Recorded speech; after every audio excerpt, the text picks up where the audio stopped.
করবেন যেন যতদিন ওখানে থাকেন প্রত্যেক দোয়া কবুল হয়ে যায়। এই হ্যাকমতি দোয়াটা শিখে নেন।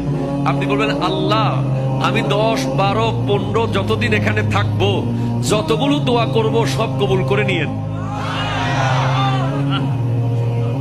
দোয়া করছেন কয়টা? পাবেন কয়টা?